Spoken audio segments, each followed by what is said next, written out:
Well, y'all, we even came to the edge of the earth. We've come to the end. This is it. I know some people out there like, motherfucker, we wasn't listening to you any damn way. We didn't give a fuck if you began or if you ended. So who cares about your ending? But seriously. So this is the final part. And this is where I say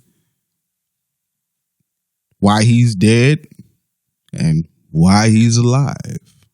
I broke down 8 parts. I've catered to the people who says he's dead. I've catered to the people who said he's alive. I've catered to the naysayers who don't really give a shit. The people who says, well, it does nothing for anybody if he's dead or alive. If he's dead, he's dead. If he's alive, he's alive. It doesn't make my life any worse, and it doesn't make my life any better. What's done is done.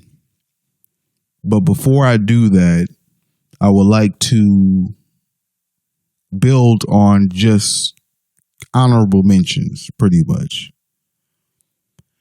So, I didn't mention this in, any of the other videos. I might have touched on it, but I didn't. So, apparently, allegedly, Pac was cool with going with Death Row, but his previous camp said, don't do it. You shouldn't do it. That's not a good look for you. And after, Pac said, well, I'm going to go with them anyway, then he found out that he didn't like Dre or Snoop any damn way. He ended up not liking them. So this is all going to tie into why he's dead and why he's alive. Like the last video, I put emphasis on his lyrics, on one part of his lyrics, just one simple, a few bars of his lyrics. And I think, I forgot who said it, but I was watching something or whatever. And, I was just taking references, and I didn't just watch one video and take references or whatever. But Daz didn't like Tupac nor Suge. Daz Dillinger. He didn't give a fuck. He was, allegedly, I'm not saying that's true, but allegedly, he didn't like Pac nor Suge. So it was whatever. Something else that I didn't mention, or maybe I did, maybe I touched on it a little bit and I got off of it, but it seems like the label was set up to fail. I mean, I mentioned Harry O real early in the videos I was making. I mentioned him real early, and I don't know who backed, everything up to get them distribution and all that other stuff. Was it Jimmy Iovine? And I want to say Ted Phillips. But I'm not going to. If that's a motherfucking name, it's wait a minute, don't put me in this shit. Allegedly, Ted Phillips. I don't Google shit as I'm talking. I memorized the information and I try to remember it as I'm going along. So I'm 50% that it's Ted Phillips and it's not. So please don't bash me. But I know it's Jimmy Iovine and there was another dude. I know his name is probably Ted. Allegedly, I think. I don't know. But anyway, moving on. So it's it feels like that it was a label to fail, because you gotta, this is one of the first, this shit seems like it's the mob. It's the black mob. It's it's a bunch of criminal shit going on. You got police infiltrating this shit. Not saying that other labels don't have police infiltrating shit like that, because you got Murder Inc. Just going off topic just for a second. They had their shit and everything like that. So, But Death Row was, I believe, one of the first labels to be infiltrated by police officers and FBI agents and people put in certain places and positions and what have you.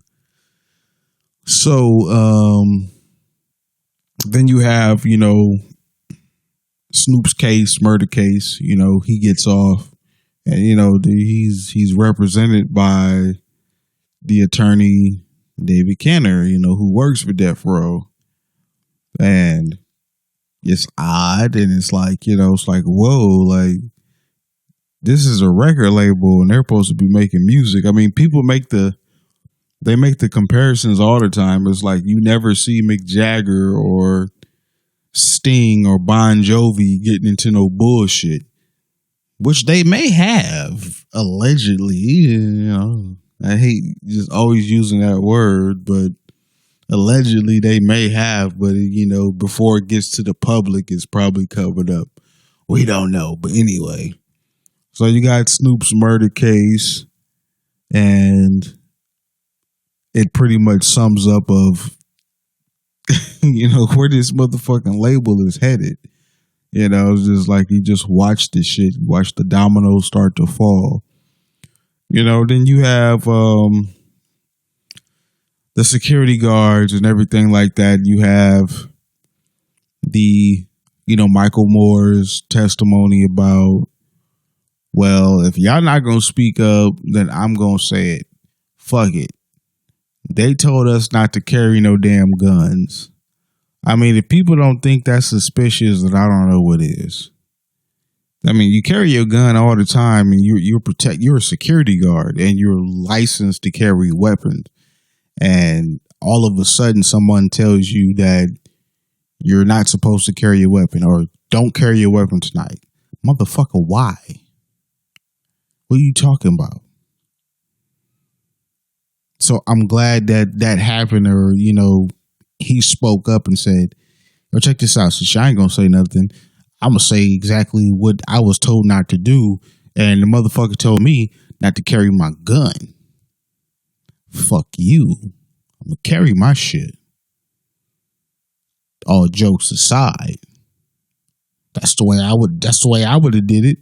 If I was a security guard, motherfucker tell me not to carry my weapon. Say, okay, where the fuck they do that at as a security officer, as a security guard? Now, matter of fact, I'm guarding the biggest hip hop star in the land of North America right now, and probably other countries. So fuck you talking about? And all that shit about, oh, well, you can't carry it in Las Vegas and everything. Eventually all that was, proven to be false or whatever. So you get that going on. And then another thing I wanted to mention, and still again, I haven't gotten to the main points yet. This is just heating up to what I'm about to say. This is still just honorable mentions. This things that, I went through the certain parts and I was like, okay, I can mention that. I can mention this or whatever. But it's just honorable mentions, just things I forgot to say, or things that I wanted to say, but I didn't want to put too much emphasis on it. I just wanted to mention it pretty much. And I noticed the thing about condescending people when it comes to this. If you notice, everybody that spoke about Pac, the only one that wasn't condescending was Michael Moore, because he flat said, he didn't like Pac. He didn't like him for whatever reason. I don't know why he didn't like him, but he said he didn't like him.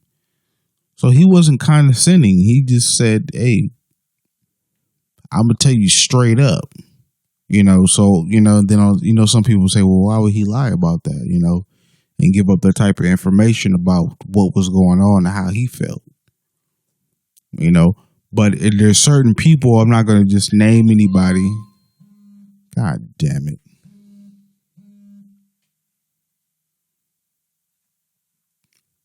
If I can edit that shit out, I will. If not, I don't give a fuck. We'll put this shit on silent right quick. So anyway, wait, hold on for a second.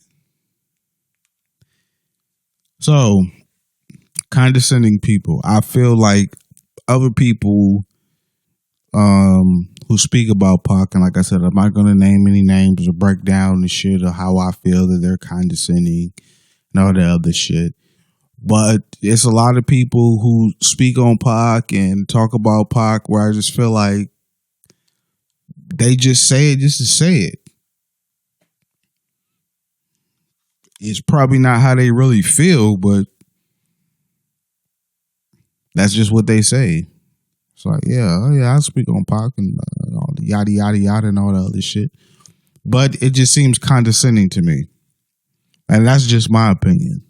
That's it. And then another thing, like I forgot to mention, which is honorable mention, is that let's take Orlando Anderson out of the picture. Just quickly, like just people, y'all, just take him out of the picture. Just take him out. Remove him. Does Tupac still live? Or does he still die? That's something certain people need to think about. Take him out. He's out. He was never there. Was the shit still going to go down? Or was he going to live? Now, don't sit there and say, well, if he didn't stomp Orlando Anderson out, then he wouldn't have got shot. You're still putting Orlando Anderson in the picture because I said take him out. He doesn't exist right now. So what happens? Does he still live? Or does he still die? Now, I'm going to quote R.J. Bond. You know, he mentioned something very, very interesting when he mentioned Goodfellas. And in the movie Goodfellas, they had that heist. And after they had that heist, it was people just dropping like flies. Everybody just started dying who were involved with it. You know, it was a master plan or whatever.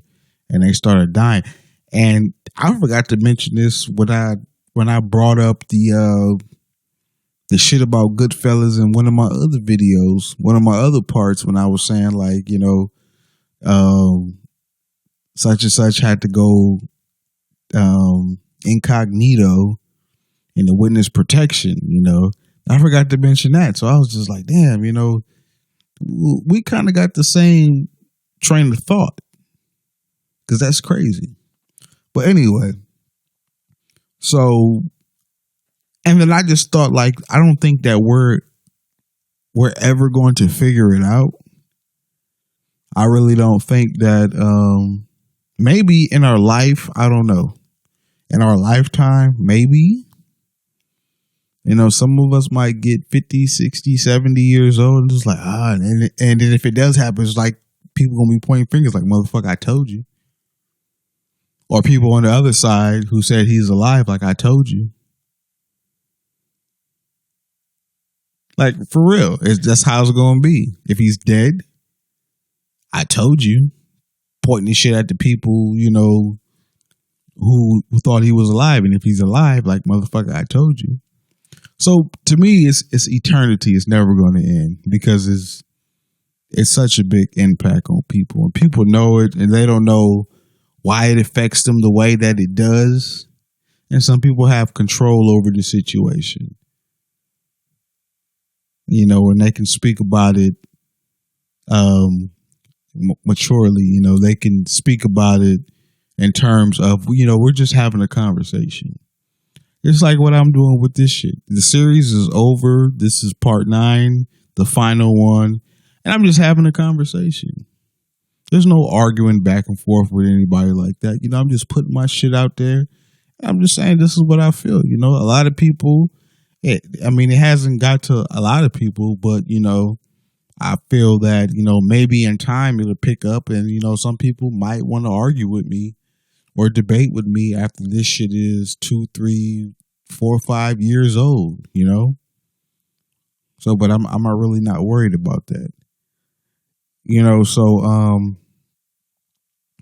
I feel that, you know, if we do get a confession from anybody, it'd be like, I guess the retired officer who was on his deathbed and said something to the words of "My help Tupac, fake his death." You know, so who knows? And you know, just like a lot of people say, like Suge Knight is really the only one left who really knows what's going on. He's the only one that knows really what's going on. You know, and I remember watching something. I think it was either Michael Carlin or R.J. Bond said, like, you know, when your own people turn against you, who else can you trust? Meaning that, you know, Suge being a blood and, you know, people who are bloods working against him, and they supposed to be his homeboys. So I can understand that, because that's like family. It's like when your family turned against you, it's like, really, who else can you trust? For example, like my grandmother would say, like, a stranger will take care of you more than your family, or they'll look out after you more than your family. Which, in personal experience, most of that is true. That's about, I would say, 90% true.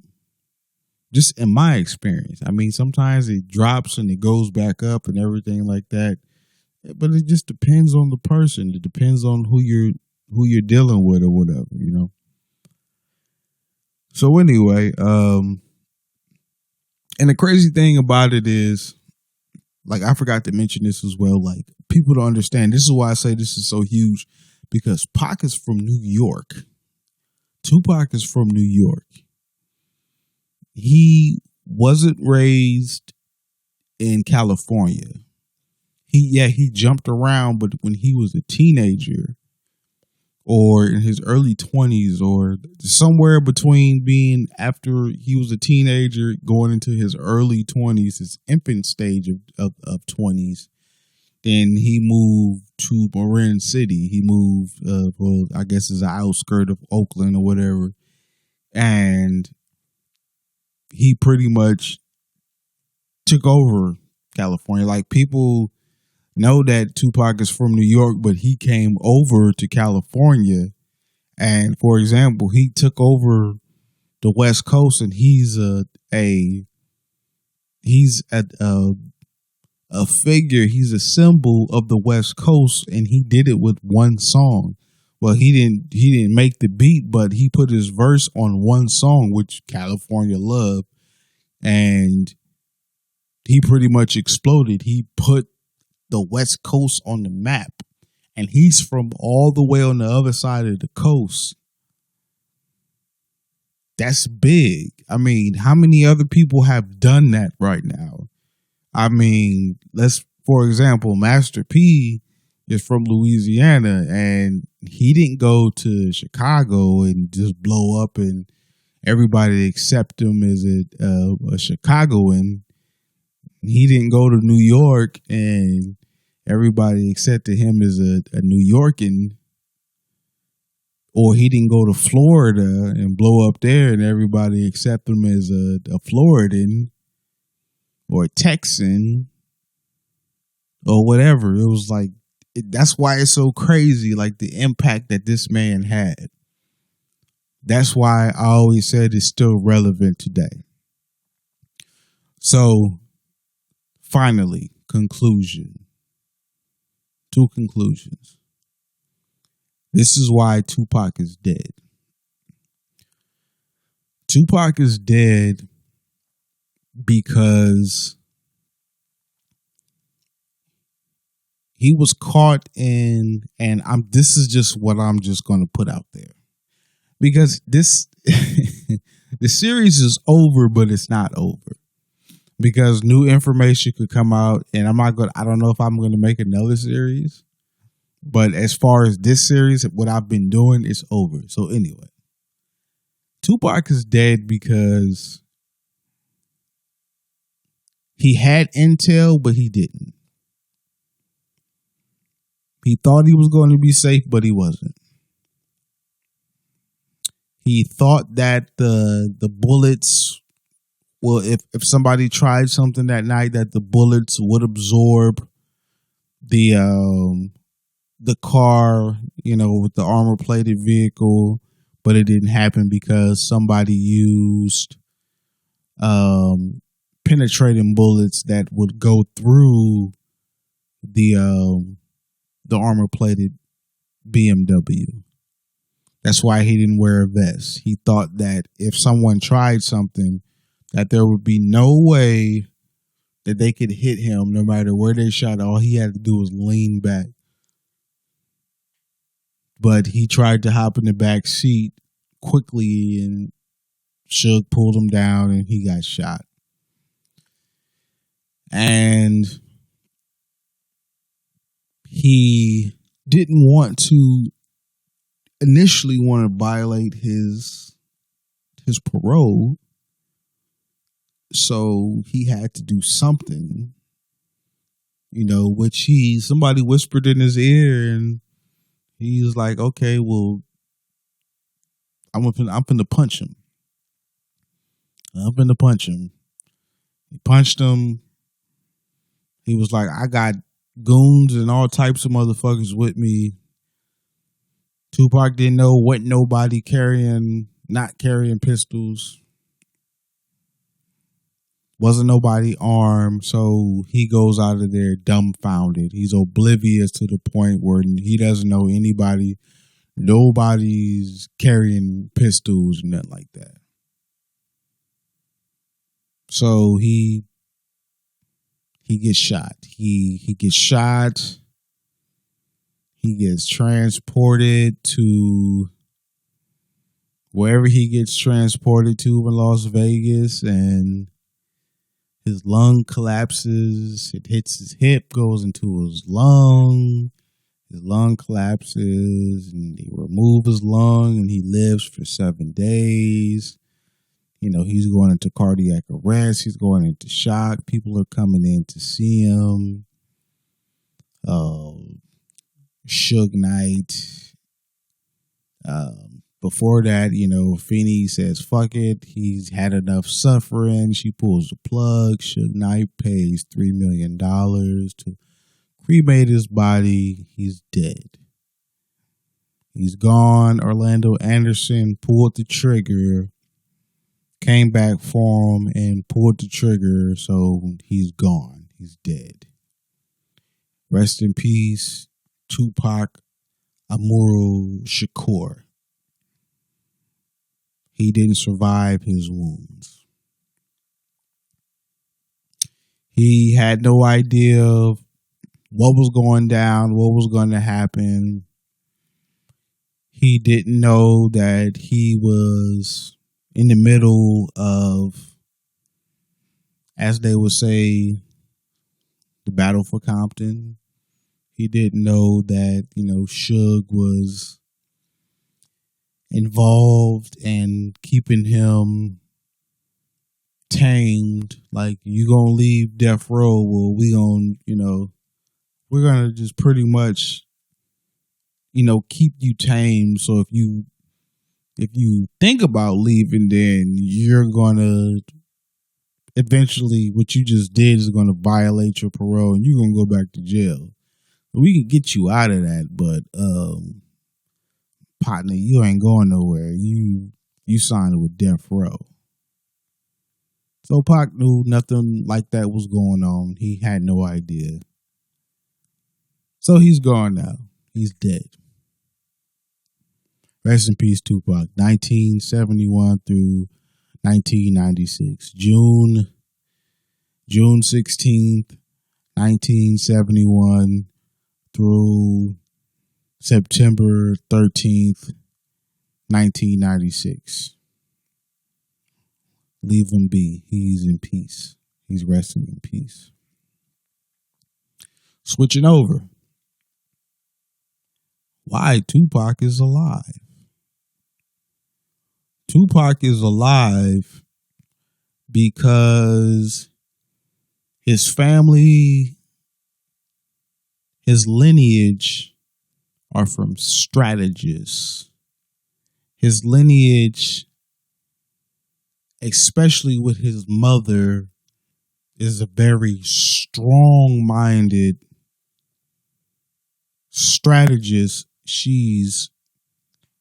Her IQ level, despite the cocaine use and the crack and everything like that, despite that, when she was at her wits' end and she had nothing else to do and she was stressing and she was just down on her luck, she turned to that. She got off of it, but Tupac realized this is where he came from. He came from that first. He wasn't talking about gangster this and gangster that and everything like that. Tupac is alive because he wanted to be a part of unifying people. And he knew from an early age, and he knew from police brutality, and he understood how the police worked. Why he's alive? Because his mother put him on game about how the police work.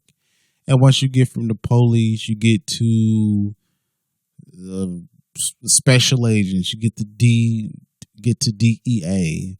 You understand different branches of the police department. You get ATF, and it goes on from there. Maybe these are just like main branches, but maybe she told him that there were, little small branches of the force that you don't know about, which I'm just pointing out the main ones. Then you get the FBI, then you get the CIA. And she probably taught him that as he was going through his shit and everything. And she probably told him that the people who are next to you and the people that you're running with are probably agents of those organizations. And just because they're flashy and they talk like you and they walk like you and they act like you and they look like you doesn't mean that they're not a part of that shit. But Tupac, you're young, so you're going to have to figure it out for yourself. So he gets shot. He doesn't understand because like he said, he never thought that his own kind would shoot him. He was wrong. He was completely wrong. He said, okay, so my own people will take me out. He goes to jail for some shit that he wasn't guilty of. It was proven. He gets game from people in jail. He's alive because he read Makaveli and he learned different strategies. And he got game from people. He put it in his lyrics. He had to get out somehow to fulfill his own destiny and his own plan. So he signs with Death Row. At the same time, he probably infiltrated Death Row when he knew who the boss players were. He paid attention to who the police were. There probably were people talking to him. And they on the low saying, that's police, that's FBI, that's CIA, that's undercover agent, that's ATF, that's DEA. Just to let you know, Pac, just to let you know. You ain't hear from me, though, but just to let you know. So Pac puts on a persona like, all right, I see what's going on, so I'm going to play my role because I know how to act, so I'm going to go ahead and play my role and make people think that I'm down. Because if you are not down with the program, everybody who's down with the program going to sniff you out, right? They going to sniff you out. So I'm beating up motherfuckers, I'm starting fights and everything. Oh, this nigga really down. Whew, it gets you off the leash. It gets the probe off of you. For certain people, but you still have people watching you. And I know you watching me, but I'm recording songs, and one thing I must do is fulfill my contract. So I'm going to go ahead and go to Vegas. I'm going to go to Vegas. I know who's going to be in Vegas.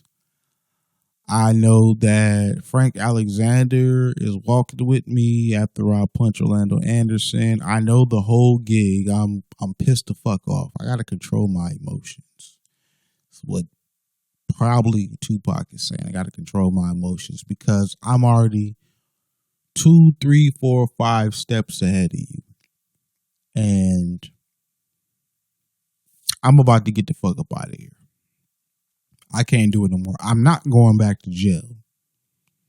Suge Knight said in the future that Tupac said he was not going back to jail. He would not go back to jail. He'll do anything to not go back to jail.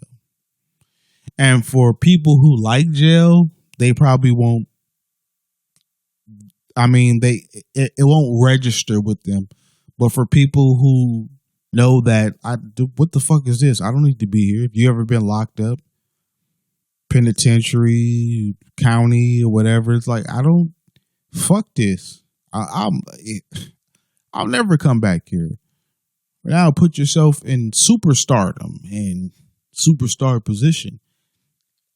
I would do anything not to come back here. So I'm going to formulate a plan. I'm fucked anyway, because whatever I do, they're watching me. So I have to do something. There's something that I have to do. Tupac is alive because Frank Alexander said that, yo, they told me not to carry any weapon. In his ear. What? Okay. I already knew that. I had a feeling that was going on, but all right. Back at the hotel, allegedly, don't wear no vest. Of course, the switching goes on and off between Michael Moore and Frank Alexander, and Michael Moore gets taken off of him completely and all that yada yada. Sharitha Knight, Reggie Wright wants to take over Death Row. Both of them are the target. Now Suge's up on game. Are they gonna try to kill both of us? Oh shit. Tupac is alive because the car was armor plated. They didn't use the right type of bullets. It didn't go through the door like they expected it to go through. Tupac is alive because people were against Suge. People conspired against Suge. The people who were in his circle conspired against him to kill him.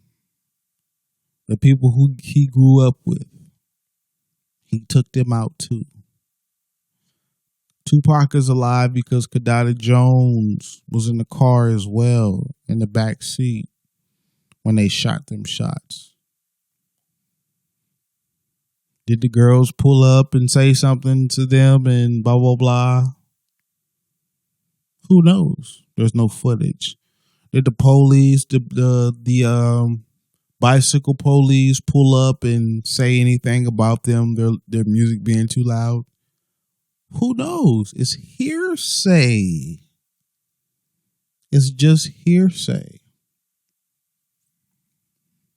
There is no blood in the car. There's no blood on the ground. You get shot in your chest. You get shot anywhere. There's going to be blood somewhere.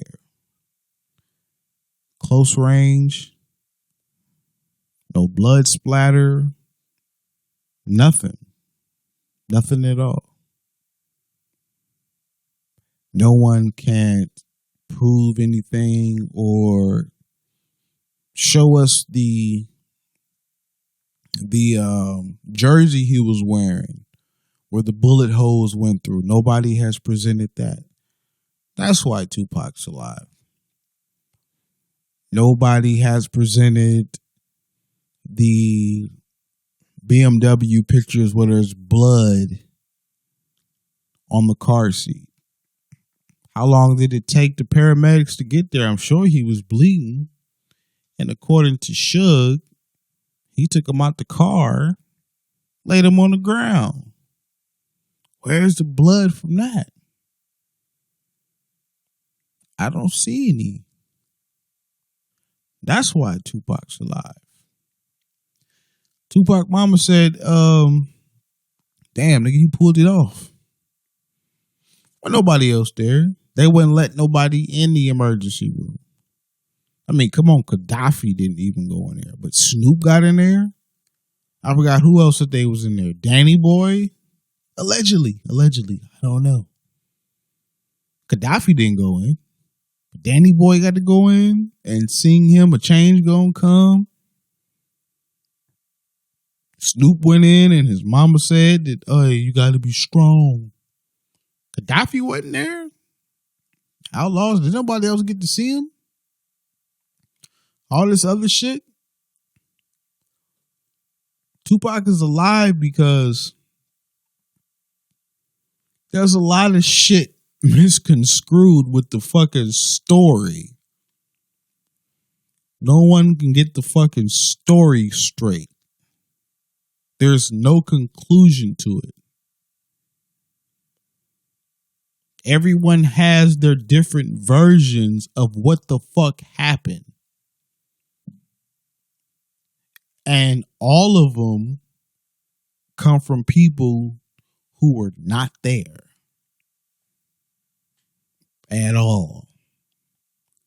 All of them except Snoop, not Snoop, but Suge. But nobody even knows if they were even in Vegas. They have to release the video of the surveillance on Flamingo and Koval. That's the only way you're going to convince me. No, I mean, the movies, like, they got CGI now. They got all that shit. So it's going to even be harder for people to convince me that that's exactly what happened. Because you're going to have to show me in real time. Because they can make up any fucking thing. This is just how they do it. Tupac is alive because he faked his death. He got the fuck out of Dodge. He fled just like Assata Shakur, his auntie. She got the fuck out of Dodge. Tupac is alive because Matulu told him this is what the fuck I would have done. And he got the fuck out of Dodge. He didn't give a fuck about fans. He didn't give a fuck about the money because the same fans turned against him when he got shot. They thought he raped that dumbass girl, allegedly, and all that other shit. Obviously, he didn't do it. Everybody turned against him, and all he wanted was unity. Tupac is alive because he put the shit in his fucking lyrics. Again, Tupac is alive because can't nobody get their fucking story straight.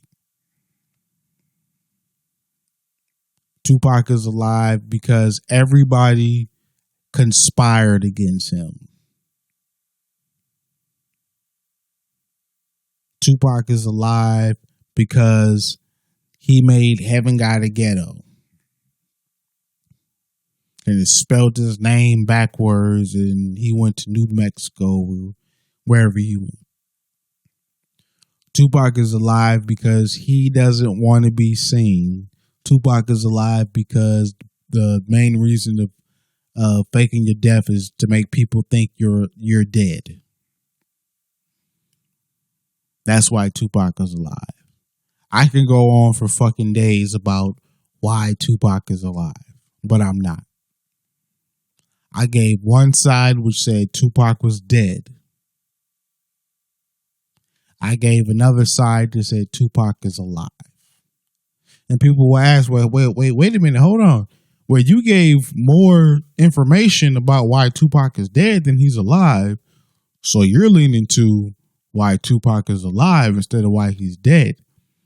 Well, silly, stupid motherfucker, the reason why there's only a short version of why he's alive, why he's dead, is because this is what y'all believe.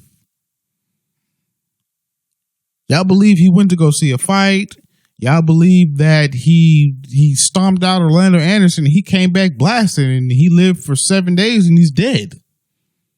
What the fuck else more can I say about it? Oh, y'all want me to go into Keefy D and all that shit?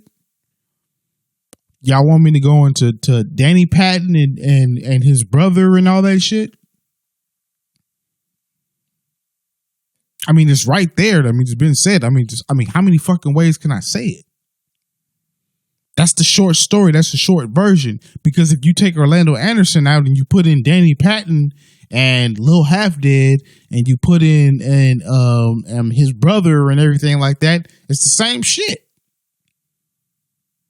Right? Sharitha Knight taking over and Reggie Wright Jr. taking over. Same shit. It's still a short version. That's it. That's all. He's dead. There's nothing else more to say about him being dead besides that. No matter who you put in the picture. You could put the crooked police in the picture. Bam. Short version. You could put the FBI in the picture. Bam. Short version. CIA. Whoever the fuck you want to do. Green Berets. Special Ops. It doesn't matter. It's still going to be a short version. But then when you talk about the longer version of him being alive, because there are so many levels of why he's alive. And like I said, I'm still neutral, but it just makes you think. Like I said, I'm a critical thinker. It makes you think. Yeah, one version might outweigh the other version or whatever, but still, I'm still neutral. I know how to balance it out. I still know how to balance it out. And I've been doing it for 2 decades. 96, 2006, that's a decade. 2006, 2016, that's another decade. It's 2017. That's 2 decades.